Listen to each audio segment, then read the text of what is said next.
설날 명절을 보내고 있습니다. 많이 축복하시고 많이 축복 받으셨습니까?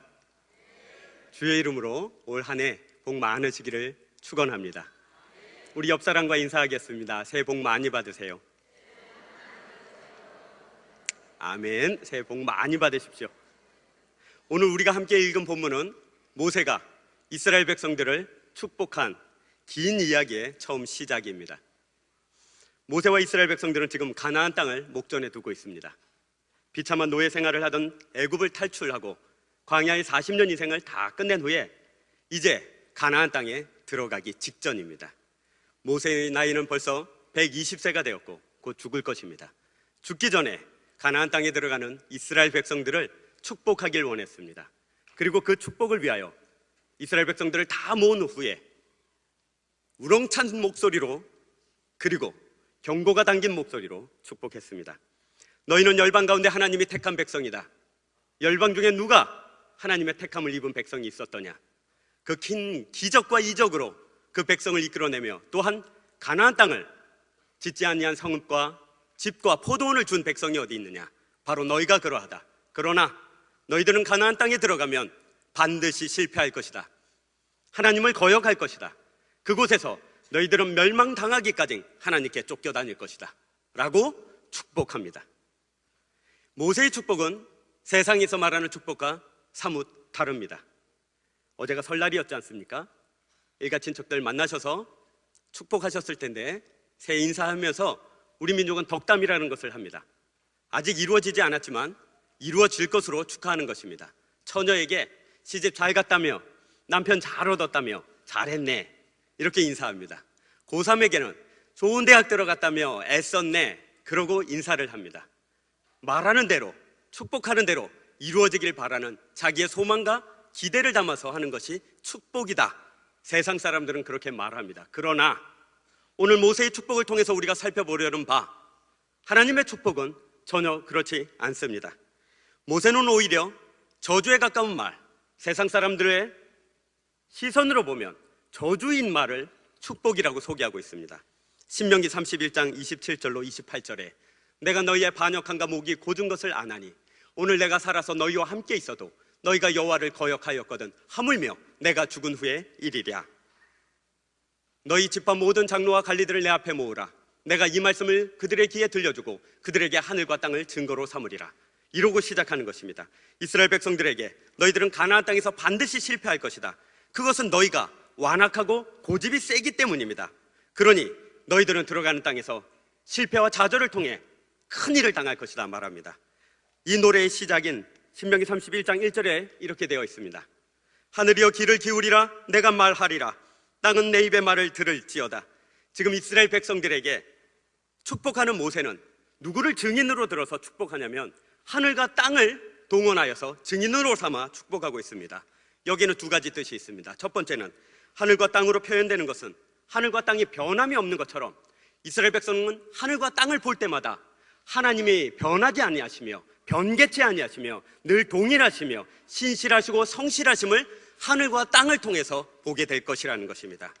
둘째로 이 변함없는 하늘과 땅 앞에 변함없는 하나님 앞에서 이스라엘 백성들은 자기를 비추어 자기들은 변덕이 죽을 듯하며 늘 바꾸며 늘 고집을 세우며 늘 불평과 불만으로 살아가는 존재라는 것을 깨닫게 될 것입니다. 신명기 4장에도 똑같은 이야기가 나옵니다. 26절에 내가 오늘 천지를 불러 증거를 삼노니 너희가 요단을 건너가서 얻는 땅에서 속히 망할 것이라. 너희가 거기서 너희의 날이 길지 못하고 진멸을 당할 것이다. 어찌 이것이 축복이 됩니까? 사람은 하늘과 땅에서 불성실하고 하나님은 성실하신 것이 왜 축복이 됩니까? 이사야 1장 2절에도 그러합니다. 하늘이여 들으라.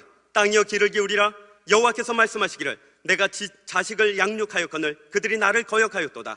소는 그 임자를 알고 나귀는 그 주인의 구유를 알건만은 이스라엘은 알지 못하고 나의 백성은 깨닫지 못하는도다 하였도다입니다. 모세는 지금 하늘과 땅을 들어 하나님의 신실하심과 하늘과 땅을 들어서 인간들의 그 불성실하심을 비교하면서 지금 이스라엘 백성들 앞에 축복과 저주를 설명하고 있습니다. 이것이 왜 모세의 축복이 됩니까? 왜 백성들은 자신들의 죄가 스스로 고발당하고 자기 자신이 드러날 때 그것이 축복이 된다 듣고 있습니까? 그것은 사람은 하나님 앞에서 자신이 연약하고 부족하고 죄인임을 깨달으면 깨달을수록 오히려 하나님의 은혜가 넘치는 것을 경험하기 때문입니다. 하늘이 무너지지 않고 변함없이 하늘 머리 위에 있는 것처럼 하나님은 신실하지만 나는 늘 부족하고 연약하고 늘 하나님을 거역하는 존재이기에 나는 하나님을 찾을 수밖에 없고 하나님을 붙잡을 수밖에 없고 하나님 없이는 나는 못 사는 존재구나 라는 것을 인생을 통하여 경험하기에 우리의 실패와 우리의 좌절과 우리의 환난과 우리의 고난은 오히려 우리에게 축복이 된다는 것입니다. 하나님은 영원하십니다. 동일하십니다. 변개치 아니하십니다. 그러나 우리는 늘 변개할 것이며 우리는 늘 바뀔 것이며 늘 무너지고 늘 쓰러지는 자리에서 하나님을 찾게 될 것입니다. 그것을 언제 우리가 확신합니까? 우리가 연약할 때, 약할 때, 부족할 때, 죄악 가운데 있을 때 우리의 경험을 통해서 확신합니다. 세상은 약점을 감추라고 말합니다.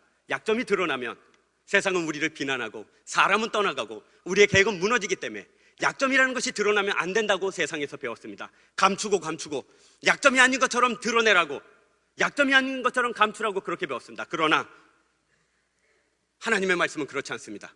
오늘 이 강단에 오를 때도 저 역시 그랬습니다. 담임 목사님 미주성에 떠나시고 사실 부목사가 설교하러 주일날 올라오자니 아무것도 모르시고 그냥 주일 오셨을 텐데 알지도 못하는 사람이 설교하겠다고 올라와 있고, 그래서 제 생각이 그냥 주보 보고 그냥 집에 갈까봐 싶어서 이름을 지울까, 이미 들어왔으면 문 잠그니까 할 수 없이 예배 드리겠지, 그런 약함이 제 안에 있습니다. 두렵고 떨림이 제 안에 있습니다. 이것을 우리 세상에서는 약점이라 말합니다. 그러나 하나님의 말씀은 그것이 은혜라 말합니다. 그래서 저 역시 하나님 앞에 기도했습니다. 하나님, 오늘 여전하여서 우리 예배가 예배되게 하여 주옵소서, 빛나교회 예배에 영광 있게 하여 주옵소서 하고 그 약함을 하나님 앞에 드리고 나왔습니다. 내 약점을 감추려 했다면 그것이 하나님의 은혜로 덮여지지 못했을 것입니다. 내 부족함을 하나님 앞에 드러내지 않았다면 그 부족함을 채우시는 하나님을 경험하지 못했을 것입니다. 맞습니다. 우리의 약함은 우리가 은혜 받는 방편이요 방법이 되는 것입니다. 우리의 약점은 하나님의 은혜를 여는 문이 되는 것입니다. 그런데 성경은, 오늘 모세의 축복은 우리를 이 부분에 경고하고 있습니다. 우리가 나의 약점을 하나님 앞에 고백하지 않는다는 것입니다. 하나님 앞에 나와서도 우리는 약점을 감춘다는 것입니다. 이것이 성경의 고발입니다. 약함이 드러나면 하나님을 의지하고 들어오고 나의 부족함이 드러나오면 하나님을 붙잡으라고 그랬는데 오히려 우리는 하나님을 떠나며 하나님을 비난하며 오히려 하나님을 향하여 불만을 터뜨리더라. 이것이 바로 성경의 고발입니다. 제가 하나님께 크게 실망한 적이 있었습니다. 한 20대를 지나서 직장을 잘 다니고 있었습니다. 나름 대기업이라서 돈도 잘 벌고 앞으로 이대로 잘 살면 되겠다 할 때 갑자기 하나님이 원하지 않았던 은혜를 저에게 주신 것입니다. 뭘 본 겁니다. 그래서 불타오르기 시작했습니다. 직장 그만둘 거예요 하고 나가서 교회 가서 예배 드리며 새벽 기도 드리며 하나님 앞에 물어봤습니다. 하나님, 나 뭐 할까요? 하나님, 나 가르쳐 주세요. 이걸로 부족하다 싶어서 짐 싸가지고 기도원 들어갔습니다. 3일 동안 금식하면서 하나님 앞에 나가서 열심히 기도했습니다. 가르쳐 주세요. 그러면서 기도하기를 성경책을 창가 선반에 올려놓고, 하나님, 나 금식하며 기도합니다. 이거 올려놓고 잘게요. 내일 아침에 일어나서 이것이 이쪽으로 뒤집히면 내가 예수전도단 가서 선교사 되고, 내일 아침에 보고 이게 이쪽으로 뒤집히면 신학교 가가지고 내가 목사가 되고, 이렇게 굴러떨어지면 제가 돈 벌어서 충성할게요. 이러고 열심히 3일 동안 기도하니까 기적이 왔습니다. 아침에 일어나 보니 성경책 위에 먼지가 수북히 앉아 아무도 안 건드린 표만 났습니다. 그래서 제 마음에 무엇이 부족한가 싶어가지고 부끄럽지만 그 기도원 위에 가면 십자바위라는 것이 있었습니다. 주기철 목사님이 기도해서 바위가 쩍 하고 갈라졌는데 십자로 갈라진 것입니다. 용하다는 말을 듣고 거기로 올라갔습니다. 아, 용한 바위가 있다더라? 가면 응답 받는다더라? 그래서 저도 그 중에 밤중에 올라가서 그 바위를 붙잡고 열심히 기도했습니다. 하나님, 저에게 가르쳐 주시옵소서. 제가 뭘 할 수도 있겠습니까? 능력 주시옵소서 이랬는데 바위가 꿈쩍도 안 하듯이 하나님은 꿈쩍도 안 하셨습니다. 그래서 제 약점이 드러났습니다. 제 부족함이 드러났습니다. 시리에 빠지고 소심해졌습니다. 그럼 그렇지, 하나님이 나 같은 것을 쓰실까? 하나님이 나 같은 것한테 무슨 기대가 있겠어? 그냥 나는 그냥 살면 되는데 내가 왜 여기 와가지고 일어나? 이러고 내려가서 읍내 가가지고 3일 금식하고 빨간 해장국을 먹고 숙소에 들어가서 얼마나 밤새 복통이 일어나서 떼굴떼굴 굴렀는지 모르겠습니다. 그렇게 약함이 드러났으면 하나님 앞에 다시 기도를 해야 되는데 이 속이 복통이 나서 아프니까 그때부터 하나님을 원망하기 시작했습니다. 하나님 어디 계십니까? 도대체 나를 복이나 하시는 것입니까? 내가 지금 어떻게 하고 여기에 산에 올라왔는데 하나님 정말 이러실 겁니까? 그렇게 불평불만해도 조용하자 얼른 짐 싸들고 내려가서 다니던 직장에 가서 무릎 꿇고 빌었습니다. 다시 써달라고. 분명 이것은 하나님 편에서 억울하신 것입니다. 좀 살게 해줬더니 자기 혼자 흥분해가지고 산에 가서 자기 혼자 기도하고 자기 혼자 응답 안 논다고 자기 혼자 중리산이 그러다 가서 하나님을 자기 혼자 불평불만하는 걸 하나님이 보신 것입니다. 그러나 이것이 저만의 모습이 아니라 우리 모두의 모습이라고 성경은 고발하고 있습니다. 신명기 32장 5절로 6절에 이렇게 이야기합니다. 그들이 여호와를 향하여 악을 행하니 하나님의 자녀가 아니요 흠이 있고 비뚤어진 세대로다. 어리석고 지혜 없는 백성아 여호와께 이같이 보답하느냐. 이것은 우리 자녀들이 속을 썩이면 우리가 자녀들에게 늘 하는 말입니다. 야 이놈아, 지금 네가 그 말 할 때냐? 들어가서 공부나 해라. 어디서 저런 것이 나왔나? 내가 저걸 호적을 파버리리라. 우리가 늘 자녀들에게 하는 말입니다. 그러나 성경은 이걸 들어 우리를 오히려 고발합니다. 건져뒀더니 없던 보따리를 내놓으라 하느냐 이것들아. 이것입니다. 하나님을 복으로 여기지 않고 여호와를 차버리고 너희에게 복도 아닌 것을 구하면서 하나님 왜 응답 안 주십니까? 왜 역사를 나는 기르십니까? 나를 사랑 안 하는 것입니까? 나를 버리셨습니까? 이러고 나온다는 것입니다. 세상에 어떤 부모가 자녀를 그렇게 버리겠습니까? 하물며 하늘의 하나님이 우리를 그렇게 버리시겠습니까? 그렇지 않다 하는데도 불구하고 우리는 늘 불평과 불명을 하나님 앞에 터뜨려 놓는 것입니다. 우리는 끝까지 성질을 냅니다. 세상 사람들을 보십시오. 얼마나 하나님을 모르기에 그 성질을 냅니까? 뭐라고 얘기합니까? 하나님 믿으세요. 그럼 뭐라고 그러죠? 아이고 이 연약한 것들, 이 부족한 것들, 당신들 약해서 그래. 하나님이 어디 있다고? 죽는다고? 지옥 간다고? 가지 뭐. 나 지옥 가면 돼. 그럼 옆에 있는 사람이 칭찬하죠. 용기 있다고. 그게 용기입니까? 그건 무식한 거예요. 죄송합니다. 그건 무지한 겁니다. 그건 목매한 겁니다. 영혼을 몰라서 그렇고 천국을 몰라서 그렇고 지옥을 몰라서 그래서 화를 내면서 하나님을 비난하고 우리를 부끄럽다고 말합니다. 그러나 우리는요, 하나님도 알고 천국도 알고 지옥도 알고 하나님이 복인 것도 아는 우리가 하나님 앞에 나와서 똑같이 군다 이것입니다. 하나님 안 들어줄 것입니까? 그럼 나 가서 확 죽어버릴랍니다. 이러면서 하나님한테 윽박지르고 나가는 것이 우리라는 것입니다. 우리에게 하나님이 이 모세의 축복을 통해 이야기합니다. 너희들은 복이 아닌 것을 구하면서 어찌 복이 아닌 것을 주지 않는 나를 비난하느냐. 이사야 말씀에도 똑같이 나옵니다. 너희들은 구해야 될 것을 구하지 아니하면서 구해야 되는 것은 놔두고 왜 구하지 말아야 될 것을 구하면서 나로 하여금 만군의 여호와가 아니라 말하느냐. 이것이 성경의 고발이요, 오늘 모세의 축복이 우리에게 가르쳐주는 고발입니다. 뭐라고 되어 있습니까? 하나님은 우리와 하나님이 만드신 이 세상에서 우리가 자녀로 살아가길 원합니다. 그래서 우리를 구원하셨고 하나님 자녀 삼으셨으며 이 세상 가운데서 살게 하고 계시는 것입니다. 그래서 우리로 하여금 건져내셨을 뿐만 아니라 하나님의 자녀 되도록 살아가기를 원하고 계십니다. 시편 23편 3절 말씀에 내 영혼을 소생시키시고 자기 이름을 위하여 의의 길로 인도하시는도다입니다. 내 영혼을 소생시킨 이유가 뭐라고요? 내 이름, 황정복이라는 그 이름 때문에 나를 소생시킨 것이 아니라 나를 건져내시고 나를 살리시고 나를 하나님 자녀 삼으신 이유는 하나님의 이름을 위하여 의의 길로 나를 인도하기 때문이다 입니다. 그러니 나는요, 구원받은 이유, 살아가야 되는 이유가 무엇입니까? 하나님의 이름이 내 인생을 통하여 드러나며 하나님이 누구신지 나의 삶을 통하여 드러나도록 하나님이 나를 구원하시고 살게 하시며 인도하신다. 이것을 놓쳐서는 안 됩니다. 그것이 우리의 책임입니다. 그것이 우리의 순종할 바이며 우리의 걸어갈 바이며 우리가 도달해야 되는 목적지입니다. 내 영혼을 소생시키셔서 하나님의 이름을 위해서 살게 한다. 그러니 우리가 아는 것이 무엇입니까? 우리가 이만큼 신앙생활을 해오고 이만큼 교회를 다녀보니 하나님을 섬겨보니까 깨달은 것이 무엇입니까? 우리 신앙의 싸움이 어디에 매달려 있는가를 알게 된 것입니다. 우리 신앙의 싸움은 무엇입니까?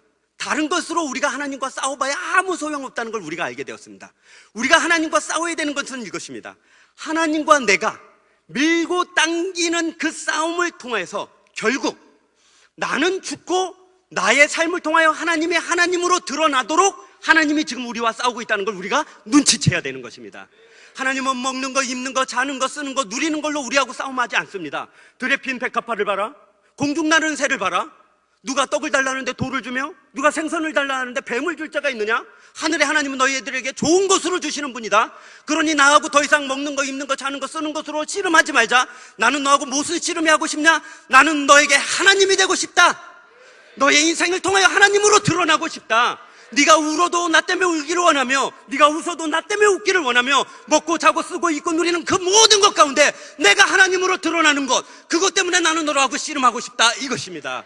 그래서 먹을 것을 안 주는 거예요. 먹는 게 싸움이 아니라 먹는 것으로 하나님이 어떻게 내 인생 가운데서 하나님으로 드러나는 거예요. 그래서 돈을 안 주시는 것입니다. 돈만 가지고는 하나님의 뜻이 이루어지지 않습니다. 돈 가지고 하나님과 우리가 얼마나 씨름을 해대고 있습니까? 그런데 왜 그 돈이 안 옵니까? 하나님이 가난하십니까? 하나님이 부족하십니까? 하나님이 우리를 사랑하지 아니하십니까? 그런데도 불구하고 안 주시는 이유는요, 그것으로는 내 인생에서 하나님이 하나님 되지 않기 때문입니다. 내 인생에서 하나님이 하나님만 될 수 있다면 하나님은 다 주십니다. 여호와는 나의 목자시니 내게 부족함이 없도다 입니다. 푸른 초장과 실만한 물가가 우리 앞에 있는데 그걸 만족하지 않고 전혀 다른 것을 구하고 있으니 내 인생에서 하나님이 하나님 되지 않으시는 것입니다. 이 신앙의 싸움이 우리를 어느 신앙의 싸움터로 끌고 갑니까? 바로 나의 약점이라는 곳으로 끌고 갑니다. 우리는 자꾸 한두 가지를 하나님 앞에서 잘하는 것으로 포장을 합니다. 하나님, 나 11조 하잖아요.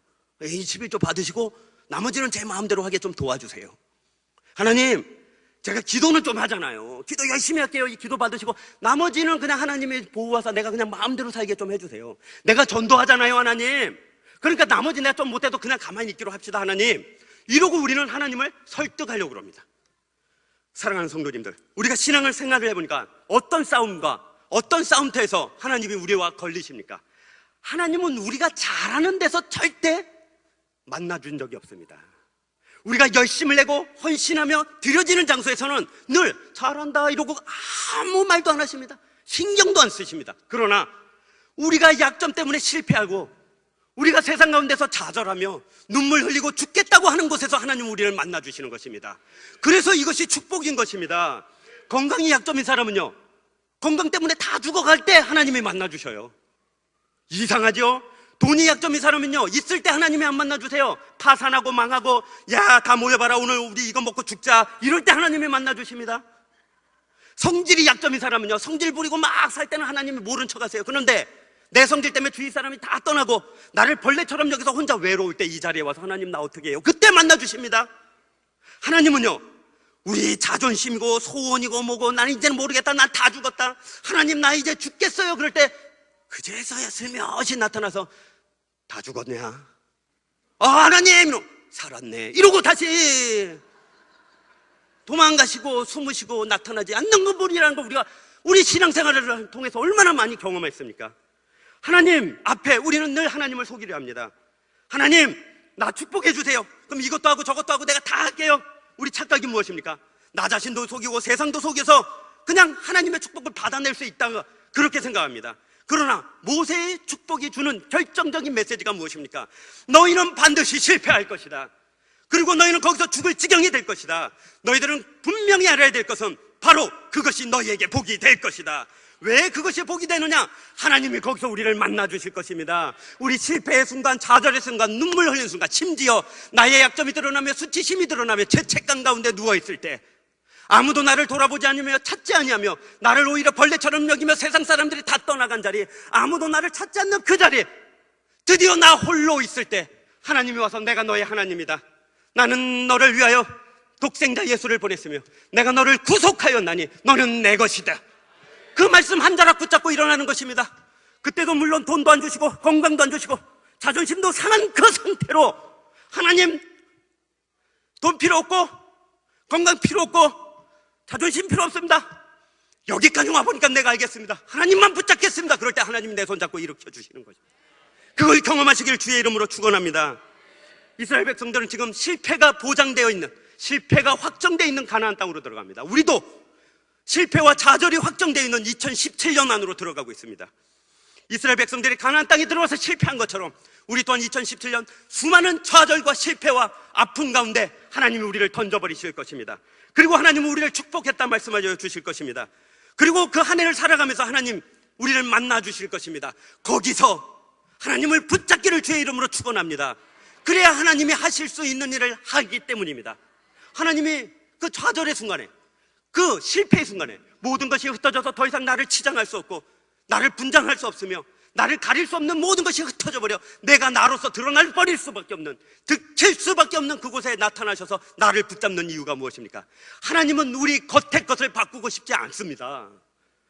우리는 그러죠. 나는 내가 사는 집이 나를인 줄 알아요. 아니에요.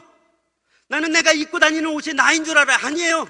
그 차를 나는, 죄송합니다, 이렇게 뽐냅니다. 그리고 우리는 우리가 타고 다니는 차가 못나서 내가 못났다 생각해요. 우리는 늘 우리를 치장하고 우리를 보여주는 그 겉사람의 눈과 귀와 마음을 뺏겨 있어서 그래요. 그러나 하나님은 그렇지 않습니다. 하나님은 우리의 겉으로 우리를 판단하는 분이 아닙니다. 사무엘상 16장 7절에 이렇게 말씀하셨습니다. 여호와께서 사무엘에게 이르시되 그의 용모와 키를 보지 말라. 내가 이미 그를 버렸노라. 내가 보는 것은 사람과 같지 아니하니 사람은 외모를 보거니와 나 여호와는 중심을 보느니라입니다. 하나님은 우리의 좌절과 실패의 순간에서 왜 우리를 붙잡고 만나주시냐면 우리의 중심을 고치고 싶어서입니다. 우리의 겉을 고쳐봐야 아무 소용이 없습니다. 먹을 것, 입을 것, 잘 것으로는 우리가 고쳐주고 변화를 받는 사람이 아닙니다. 하나님, 나 전셋집에 사는데 집만 줘보세요. 하나님께 충성할 것입니다. 아닙니다. 교회 아예 안 다닐 것입니다. 배부르고 등 탓인데 새벽기도 나오는 사람을 본 적이 없습니다. 아프고 힘들지 않고 늘 만사형통하는데 철야기도 와서 울부짖는 사람을 본 적이 없습니다. 아프고 힘들고 좌절과 눈물 가운데 있을 때 하나님 우리를 만나주시는 것은 우리 안에 이 중심에 있는 우리의 영혼을 고쳐주시기 위함입니다. 영혼을 고쳐야 됩니다.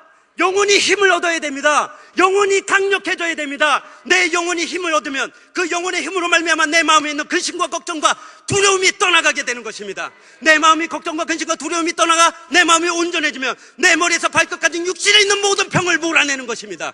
영혼이 먼저입니다. 육신을 고쳐서 지옥에 가겠습니까?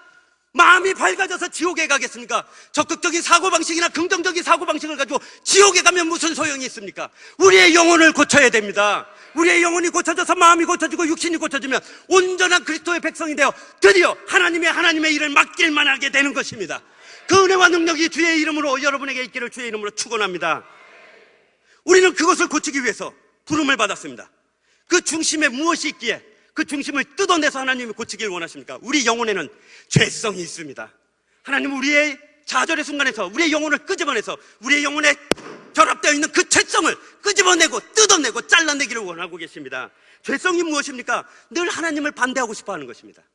늘 내 인생의 주인을 나라고 주장하고 싶은 것입니다. 다 내어줘도, 하나님 다 내어줘도 이것은 못 내줘요. 그게 죄성입니다. 하나님, 남편도 내어줄게요, 재산도 내어줄게요. 그러나 나는 자식만은 못 내어놓습니다. 자식이 이 대학 안 들어가면 나 하나님 안 믿을래요. 이러고 끝까지 못 내놓게 하는 것, 그게 바로 우리 속에 있는 죄성입니다. 특별히 거기는 타협도 없습니다. 복을 받을 줄 아는데도 불구하고 하나님 앞으로 나오지 못하게 하는 게 죄성이에요. 예배 드리면 내가 살 걸 알죠. 그러나 몸이 약하여 못 나가겠습니다. 이게 죄성이에요. 기도하는 데 가면 하나님을 만나 내 영혼이 힘을 얻을 걸 알아요. 그러나 기도하는 데 자리까지 나가는 것이 얼마나 어려운지를 모릅니다. 여러 가지 일들이 벌어지고 여러 가지 마음의 소용돌이가 일어나서 결국 이 자리까지 나온 데는 순도의 정신으로 나와야 됩니다. 그래서 오늘 나온 여러분 축복합니다. 설날에 축복합니다. 받으신 모든 상처를 오늘 예배를 통하여 회복되시기를 주의 이름으로 축원합니다. 시월드가 뭐냐? 며느리가 뭐냐? 처갓집 식구들하고 놀러간 내 외아들이 뭐냐? 다 쓸데없는 것이라. 이 은혜가 우리 안에 들어와야 우리의 죄성을 고쳐낼 수가 있는 것입니다. 심지어 하나님 앞에 믿는 우리마저도 이럽니다. 하나님, 복만 주세요. 복만. 아픈 건 싫어요. 고치는 건 싫어요. 변화받는 건 싫습니다. 그냥 이대로 그냥 복만 주시면 살게요. 이러는 것이 우리입니다.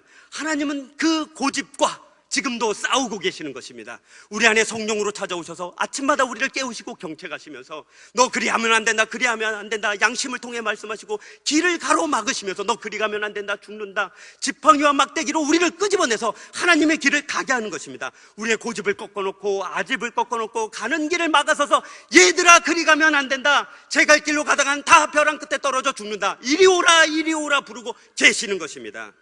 그 중심에서 우리의 이 영혼의 자소에서 하나님이 하나님으로 드러나기를 원하고 계십니다. 그래서 우리에게 결국 이 고백을 받아내고자 하는 것입니다. 큰일 날 뻔했구나, 내가 죽을 뻔했구나, 내가 구원받지 않았다면, 내가 십자가를 몰랐다면, 내가 예수를 몰랐다면 내가 지옥에서 죽을 수밖에 없구나. 그래서 하나님, 나 이제 어떻게 할까요?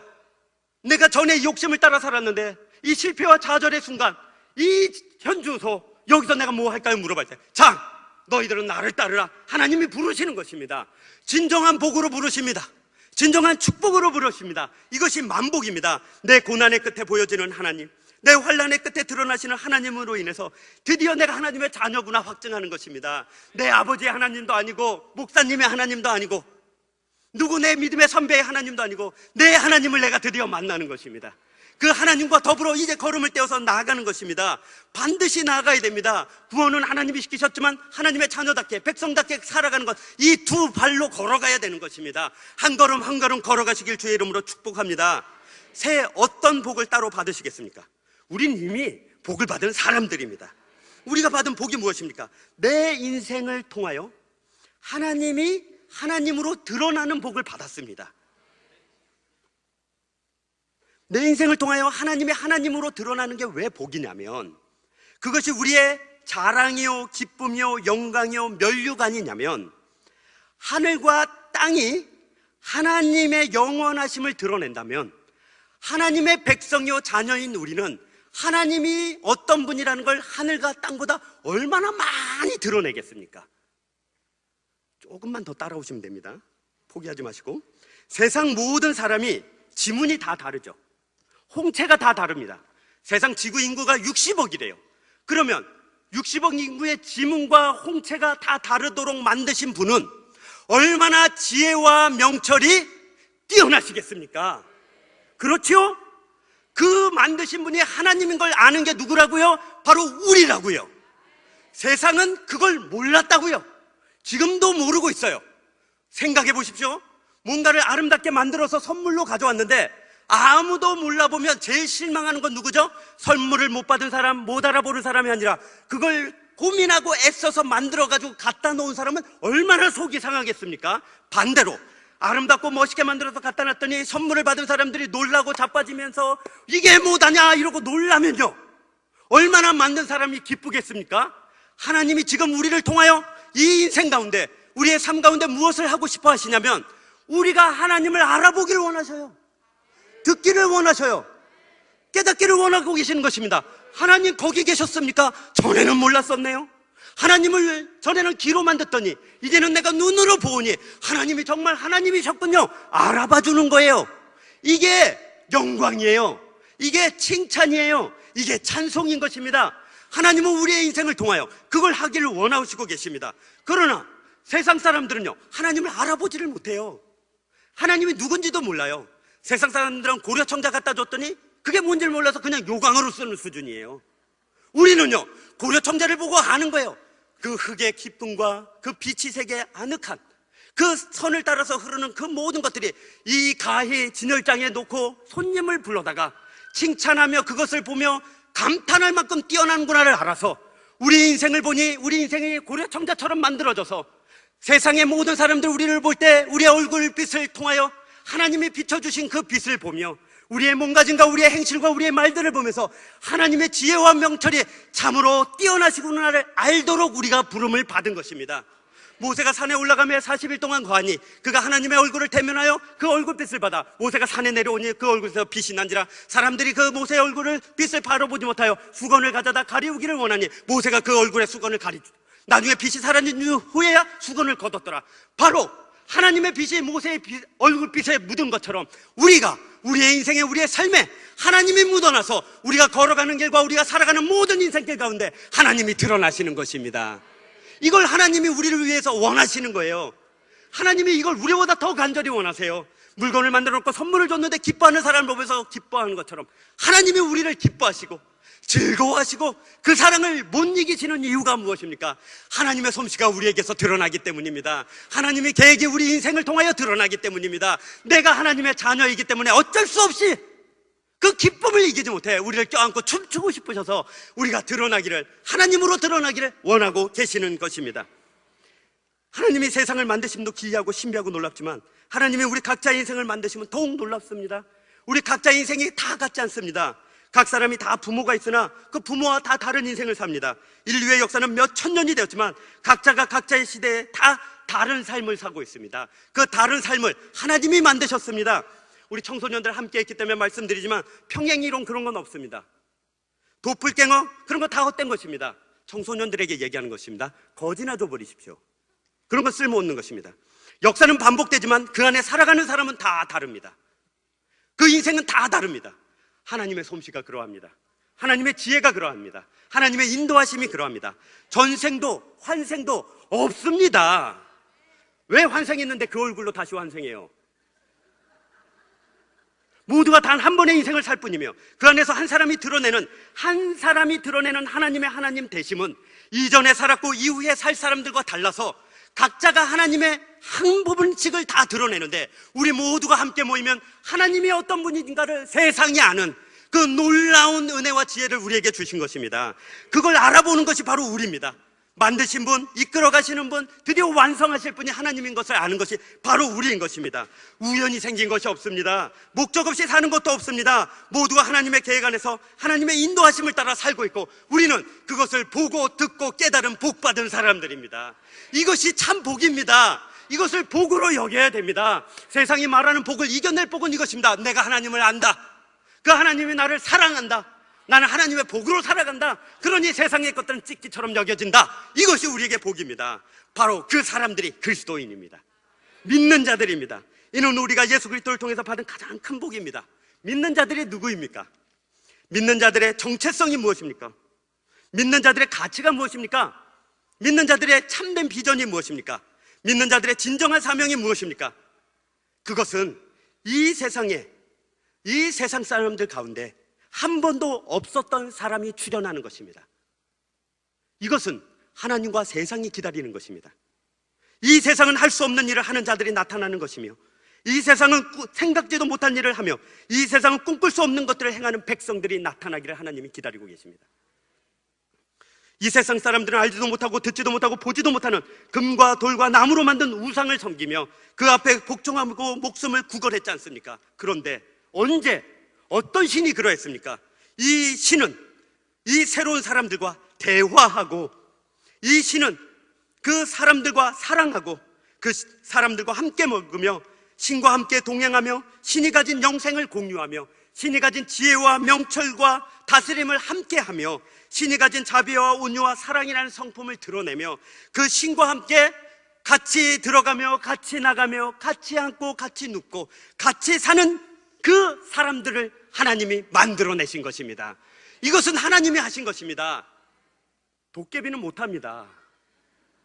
이리와 어린 양이 함께 먹을 것이며 사자가 소처럼 짚을 먹을 것이며 뱀은 흙을 양심으로 삼을 것이니 나의 성산에서는 헤엄도 없겠고 상함도 없으리라는 말씀, 그 말씀을 이루어가는 사람들, 바로 우리들입니다. 바로 믿는 자들입니다. 이게 우리의 정체성이요, 우리의 가치요, 우리의 목적입니다. 우리는 정말 특별한 사람들입니다. 우리 믿는 자들은 우리가 누군지 알아야 됩니다. 우리가 받은 복이 무엇인지를 정확하게 알고 있어야 됩니다.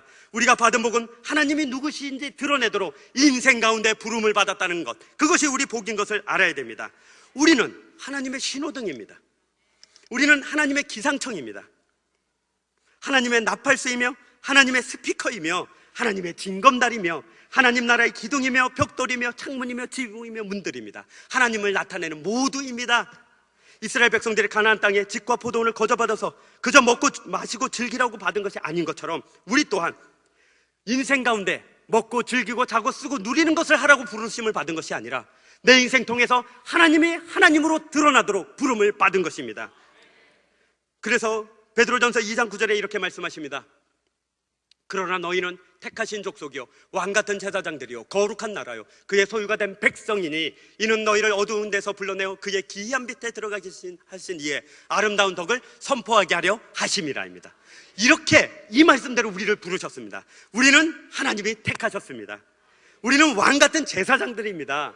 우리는 하나님의 나라입니다. 하나님이 어두운 가운데 불러내시사 하나님의 빛을 열방 가운데 선포하도록 그 아름다움을 칭송하도록 만들어내신 것입니다. 그렇다면 어떻게 해야 내 인생을 통해서 하나님이 하나님으로 드러나겠습니까?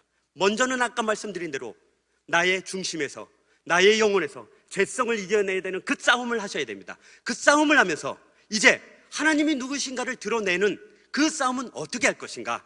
하나님이 하나님으로 드러나려면 이래야 됩니다. 세상 가운데서 사람들은 여러 가지로 증명하고자 하지 않습니까? 돈이 있어야 하나님이 증명됩니까? 건강이 있어야 하나님이 증명됩니까? 전혀 아닙니다. 돈이나 건강이나 권세나 명예나 모든 것은 수단과 방법에 불과합니다. 하나님께서 우리 인생을 통해서 드러내시고자 하는 것, 그것은 이 방법을 통해서입니다. 바로 내 인생을 하루하루 살아내는 것으로 하나님은 하나님 되심이 드러납니다. 부족하고 연약하고 못난 인생을 살아나가는데도 불구하고 우리 얼굴에 기쁨이 넘치는 것입니다. 병들고 아프고 씨름해서 병원에 수술대에 들어가면서 주의 십자가를 붙잡고 나 들어가요. 나 십자가 있어서 두렵지 않아요. 그리고 나 들어가서 혹시 죽어도 천국에 갈 거니 나 괜찮아요. 너희들 나 혹시 못 본다고 서운해하지 말고 잘 살아라. 이러고 들어가니 놀라는 것입니다.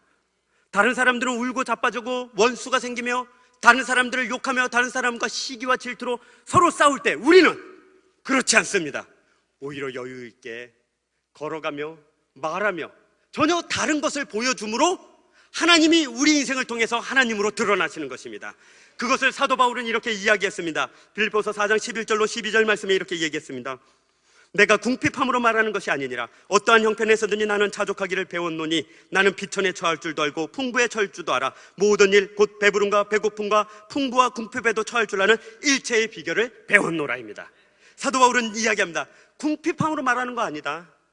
나 어떠한 형편에 있든지 자족하기를 배웠다. 다른 것으로 나를 만드는 것이 아니라, 자족이 뭐죠? 내 안에 있는 것으로 나는 나를 만들 실력이 이미 되었다, 그 얘기입니다. 우린 돈이 와야 웃고 건강이 와야 웃고 원수를 갚아야 쏘기 시원한데, 지금 사도 바울이 우리에게 초청하고 있는 것은 무엇입니까? 우리 인생을 통하여 하나님이 하나님으로 드러나는 것은 내 밖에 있는 것이 아니라 내 안에 있는 이 영혼의 힘이 풍부에 처하나 부함에 처하나 빈곤에 처하나 그런 거하고 상관없이 나는 내 안에 있는 이 영혼의 힘으로 말미암아 늘 나는 일체의 비결을 배웠노라. 만족하는 비결을 배웠노라. 그 만족하는 비결이 뭐라고요? 13절에 나옵니다.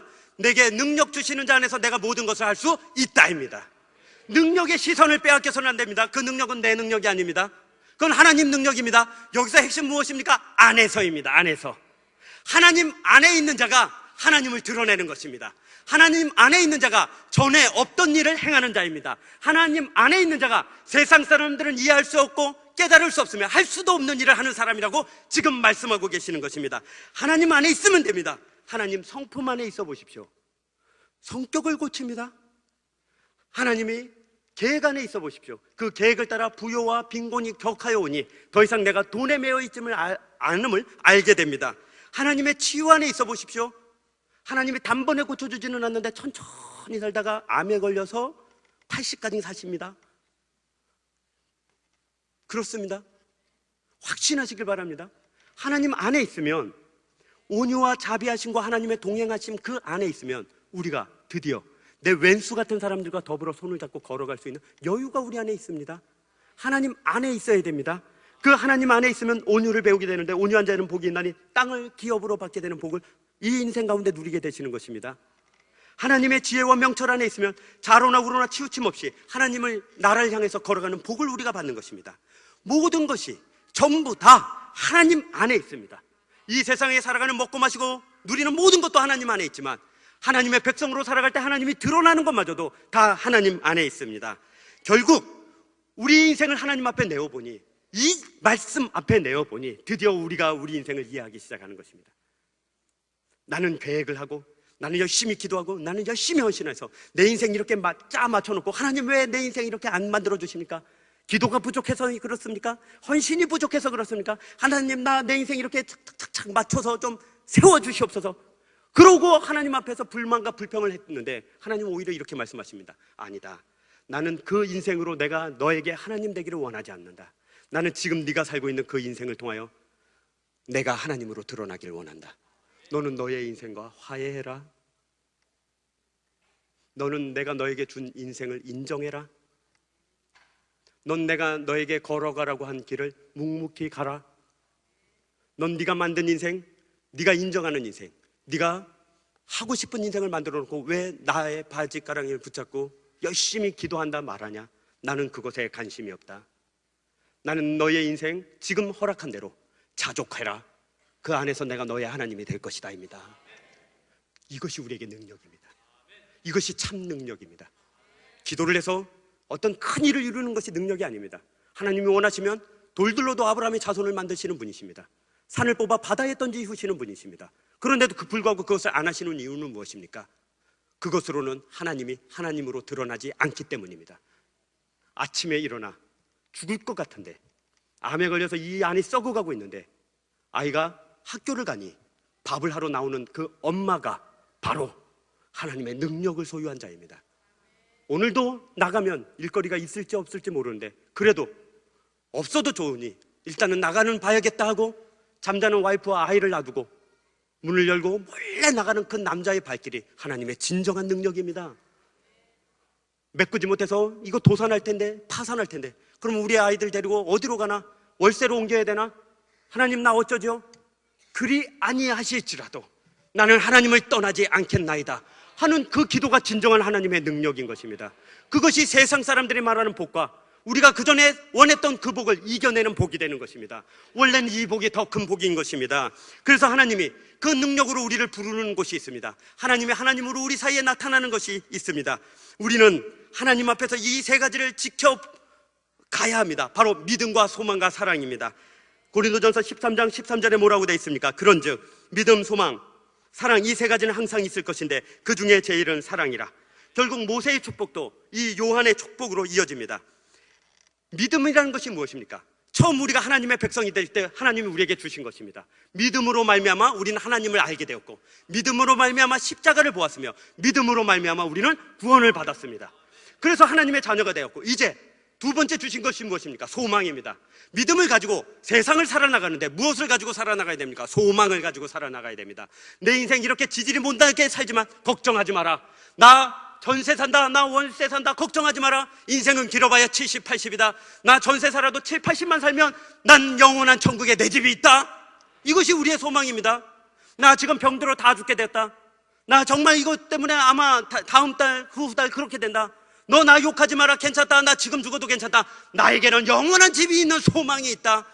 이래서 믿음으로 말미암아 출발한 우리가 소망을 부여잡고 인생을 살고 있지 않습니까? 결국에 믿음으로 말미암아 소망으로 갖고 사는 인생이 어떤 지경에 이르릅니까? 드디어 믿음으로 말미암아 소망을 이루고 사니 드디어 나에게서 하나님의 사랑이 천천히 흘러나가는 것입니다. 더 이상 부모를 보면서 원망하지 않고, 왜 나는 재산 안 줬어요? 왜 누구만 더 사랑했어요? 그러지 않습니다. 왜요? 하나님의 사랑이 더 크기 때문입니다. 나는 하나님의 사랑받았으니 이만하면 됐다입니다. 전에는 원수같이 여기던 형제 자매들을 바라보면서 그렇게 얘기하는 것입니다. 그래, 너 잘났어. 그래, 너 그렇게 마음대로 살아라. 괜찮다, 괜찮아. 나 너한테 상처 안 받을래. 왜? 나는 하나님의 사랑이 너무 충만해. 난 그 사랑으로 살래. 내가 믿음으로 살아보니까 그렇더라. 내가 이렇게 약한데 소망을 붙잡고 살아보니 그렇더라. 그냥 나 사랑하기로 결정했어. 그래서 믿음, 소망, 사랑, 이 세 가지는 세상 끝날까지 있을 것인데 제일은 바로 사랑인 것입니다. 왜요? 우리의 완성이기 때문에 그렇습니다. 결론입니다. 우리는 서로 사랑함으로 하나님이 하나님 되심을 드러내도록 부름을 받았습니다. 믿음, 소망, 사랑, 그 중에 제일은 사랑이라 했습니다. 사랑을 할 때 하나님이 하나님으로 우리 인생 가운데 드러나기 때문입니다. 요한 1서 4장 7절로 12절 읽어보겠습니다. 제가 조금 천천히 읽겠습니다. 사랑하는 자들아, 우리가 서로 사랑하자. 사랑은 하나님께 속한 것이니 사랑하는 자마다 하나님께로부터 나서 하나님을 알고, 사랑하지 아니하는 자는 하나님을 알지 못하나니 이는 하나님은 사랑이심이라. 하나님의 사랑이 우리에게 이렇게 나타난 바 되었으니 하나님이 자기의 독생자를 세상에 보내심은 그로 말미암아 우리를 살리려 하심이라. 사랑은 여기 있으니 우리가 하나님을 사랑한 것이 아니요 하나님이 우리를 사랑하사 우리 죄를 속하기 위하여 화목제물로 그 아들을 보내셨음이라. 사랑하는 자들아, 하나님이 이같이 우리를 사랑하셨은즉 우리도 서로 사랑하는 것이 마땅하도다. 어느 때나 하나님을 본 사람이 없으되 만일 우리가 서로 사랑하면 하나님이 우리 안에 거하시고 그의 사랑이 우리 안에 온전히 이루어지느니라. 아멘. 하나님은 사랑만으로 드러나십니다. 세상에 어떤 종교나 어떤 신을 보십시오. 거기 있는 것들 다 있습니다. 복채가 있고 기도하는 것이 있고 방언이 있으며 제사 드리는 것이 있으며 다 있습니다. 그런데 그것이 가짜인 이유는 무엇입니까? 그 신과 그 백성이 서로 사랑하지 않기 때문입니다. 그것은 가짜라 사랑할 수도 없고 사랑이 뭔지도 모릅니다. 그러나 하나님은 진정한 신이십니다. 진정한 하나님이십니다. 유일하신 하나님이십니다. 그리고 하나님은 사랑이십니다. 우리는 우리의 능력이나 은사로 하나님의 하나님으로 드러나지 않습니다. 큰 업적으로 드러나지 않습니다. 그런 것들은 세상 사람도 다 하는 것입니다. 그러나 우리가 서로 사랑하면 세상의 종교나 세상의 우상이나 세상의 신이나 세상의 사람들이나 할 수 없는 것을 보여주는 것이며 드러내는 것이며 나타내는 것입니다. 서로 사랑하라. 그러하면 하나님이 우리 눈에 보이지 아니하시는 그 하나님이 그 사랑 안에서 나타나시는 것입니다. 어찌 저리 사랑할 수 있는가? 저건 사람의 사랑이 아니라 신의 사랑이라. 저들이 믿는 신이 진짜 있는가 보다. 이래서 하늘에 계신 하나님께 영광을 돌리도록 되어 있는 것입니다. 우리는 서로 사랑해야 됩니다. 그것만이 하나님이 우리 인생을 통하여 드러내고자 하는 유일한 목적이기 때문입니다. 첫째 되는 계명은 이것이니 주 너의 하나님을 사랑하라. 둘째는 그와 같으니 내 몸과 같이 내 이웃을 사랑하라. 이것이 온 선지자의 율법과 강령이니라. 성경책 모두가 말하는 것은 딱 한 가지라고요. 주 너의 하나님을 사랑하듯이 내 이웃을 사랑하라입니다. 우리는 내 옆에 있는 사람을 사랑하며 그리고 멀리 있는 사람을 사랑해야 됩니다.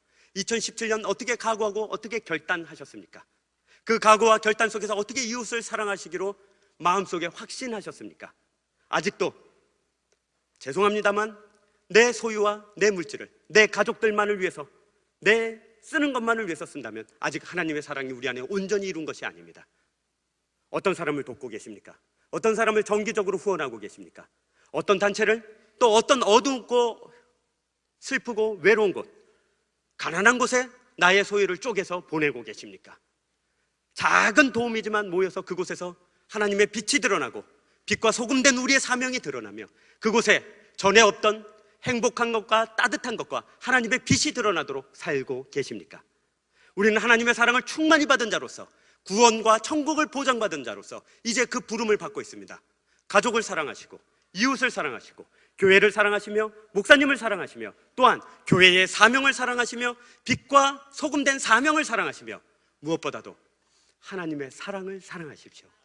그 사랑에 매여 그 사랑에 취해서 그 사랑에 이길 수 없어서 나의 어여쁜 자야 나와 함께 가자 할 때 그 손 붙잡고 일어나 2017년 참으로 십자가의 영성으로 하나님의 사랑으로 승리하시길 주의 이름으로 축원합니다.